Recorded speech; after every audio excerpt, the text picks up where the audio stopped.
everything is awesome. In the Lego movie, the movie just came out, it is a huge hit, and now we're seeing how it was made exactly. A lot of people actually thought it was stop motion animation, but it was not. But let's take a look at some of the animation and the style within. They're up on the monorail. Release the copper choppers.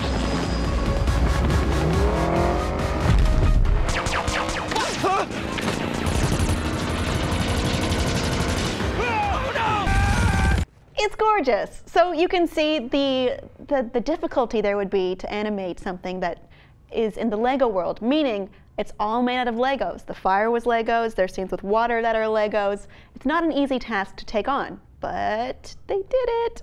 Because I'm an 8-year-old child, I'm pretty sure I was the oldest person there without a parent. There is nothing wrong with that. Yeah, no, it was totally enjoyable, totally fun. And yes, that was one of the coolest things. Seeing that it looks like Legos, yet it's obviously animated. The fire stuff, the lasers, all that kind of stuff, I thought was particularly cool. And the movie it had a great message, and it was for the adult and the kid in you.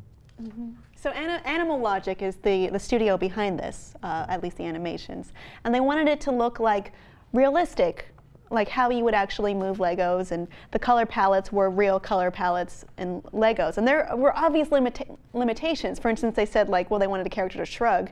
You know, that's not how minifigs work. So it turned out to be like, you know, they were set free by their limitations, is what I'm trying to say here. Yeah, well, and it also actually helped the comedy of the movie, because the things that they couldn't actually do, they do this very early on in the movie.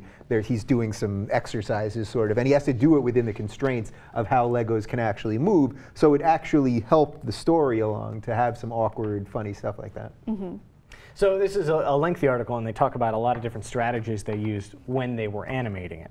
Number one, they watched a lot of stop-motion Lego videos, because there's a huge number of stop-motion Lego videos on the internet. I recommend the Michael Jackson Thriller recreation. That's a good one. All right. They also went to Legoland.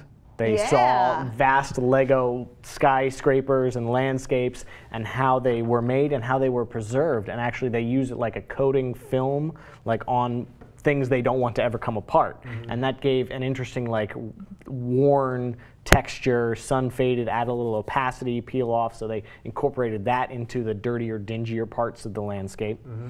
They put Legos under microscopes to see, like, the textures and the pores and the seams, how they got dirty, how they got worn, how they got faded. Which you definitely get that effect in the movie. Actually, we do have another video of the animation process, or the Lego minifigures in the animation process. So there we have the range of motion for the arms. The limitations on articulation. Mm-hmm. Now, if you're familiar with the Lego games, which are also wildly popular, the video games, they take a lot of liberties with their animation. They have a lot of bendy movements and stretchiness and kind of different limitations on them.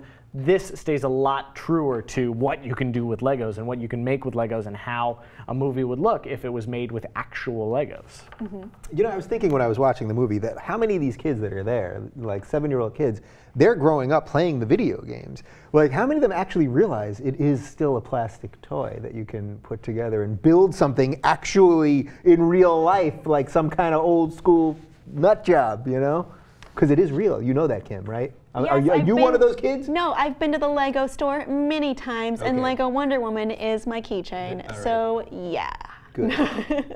I'm sure this will do wonders for the sale of Legos. Yeah, I mean, well, that's the irony of the movie. It's like the whole thing is about, you know, be yourself and be creative and blah, blah, blah. And it's really, at the end of the day, it's a giant commercial that you go pay to see. But it was still good. I was always so pissed at, like, you know, the Transformers movie is just made to sell more Transformers, and the Ninja Turtle movie is just made to sell more Ninja Turtles. But for some reason with me, this gets a pass. This, I feel, is though working on a different level. I mean, even the camera was done in a much different way than you would see in the Lego games, or even stop motion Lego. Yeah, they wanted to make it more fluid. They took out they took out motion blur so that it would be less fluid. It would be more jerky, and that you could see the moments between one motion and the other. They blurred some of the Legos, for instance, in the fire effects. They made blur effects with Legos. So if there was like a 4-block Lego moving really quickly, they would add a 5th to the end to look like a blur, but there's not actually blur in the animation. And for the record, I'm pretty sure that the Transformer movies were made just so that Michael Bay could get people to hate Transformers. It's a really kind of sick, twisted thing. But that's a different topic altogether.